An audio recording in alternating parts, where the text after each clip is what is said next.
নমস্কার বন্ধুরা, সবাইকে মনের হদিস চ্যানেলের পক্ষ থেকে অনেক অনেক স্বাগত। আশা করি সবাই খুব ভালো আছো। তোমাদের ভালোবাসায় আমিও খুব ভালো আছি। আজকে আবার একটা নতুন ভিডিও নিয়ে চলে এলাম। আজকের গল্পটা হলো শিব পার্বতীর বিবাহ কাহিনী। প্রতি বছর ফাল্গুন মাসের কৃষ্ণপক্ষের চতুর্দশী তিথিতে মহাশিবরাত্রি পালিত হয়। উপবাস থেকে শিবের পুজো করেন সকলে। প্রচলিত ধারণা অনুযায়ী এই দিন শিব ও পার্বতীর বিবাহ হয়েছিল। এই উপলক্ষে মহাশিবরাত্রি পালিত হয়।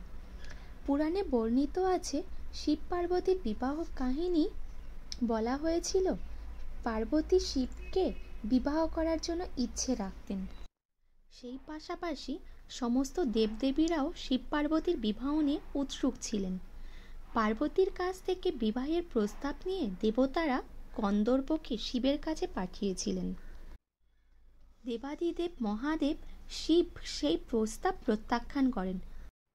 তৃতীয় নেত্র দিয়ে তাকে ভস্ম করে দেন। কিন্তু শিবকে নিজের স্বামীরূপে মেনে নিতে চেয়েছিলেন পার্বতী। তাই শিবকে পাওয়ার জন্য কঠোর তপস্যা শুরু করেছিলেন তিনি। তার তপস্যার জোরে সমস্ত স্থানে হাহাকার শুরু হয়েছিল। বড় বড় পর্বতের ভিতও নড়ে গিয়েছিল। তখন শিব নিজের ধ্যান থেকে উঠেছিলেন এবং মা পার্বতীকে বলেছিলেন যে তিনি যেন কোনো যুবরাজের সঙ্গে বিয়ে করে সুখী হন, কারণ শিবের সঙ্গে বসবাস করা সহজ কথা নয়। হিমালয় কন্যা পার্বতীও স্পষ্ট করে জানিয়ে দিয়েছিলেন তিনি মহাদেব ছাড়া আর অন্য কাউকে বিবাহ করবেন না। পার্বতীর শিবের প্রতি এই ভালোবাসা দেখে মহাদেবও বিবাহে রাজি হয়ে যান এবং বিবাহের জন্য প্রস্তুতি নেন। শিব যখন পার্বতীর সঙ্গে বিবাহ করতে যান তখন সঙ্গে করে ডাকিনী, ভূত, প্রেত, পেতনি সবাইকেই সঙ্গ করে নিয়ে গিয়েছিলেন। ডাকিনী ও পেতনিরা শিবকে ভস্ম দিয়ে সাজিয়ে দিয়েছিলেন এবং হাড়ের মালাও পরিয়ে দিয়েছিলেন।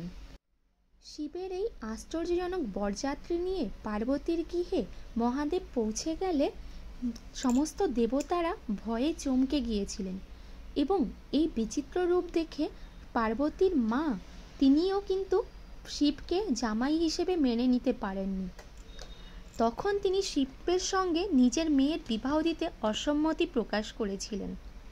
পরিস্থিতি খারাপ দিকে এগোতে দেখে পার্বতী শিবকে বিবাহের জন্য নিয়ম নীতি অনুযায়ী তৈরি হয়ে আসতে প্রার্থনা করেছিলেন।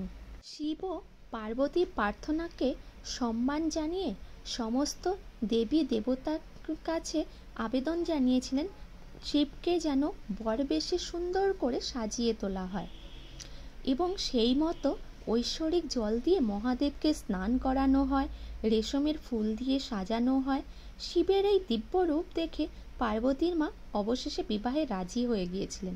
ব্রহ্মার উপস্থিতিতে এভাবেই সম্পন্ন হয়েছিল শিব পার্বতীর বিবাহ। ভিডিওটি যদি ভালো লেগে থাকে বন্ধুরা, তাহলে একটি লাইক, শেয়ার এবং সাবস্ক্রাইব করে দেবেন।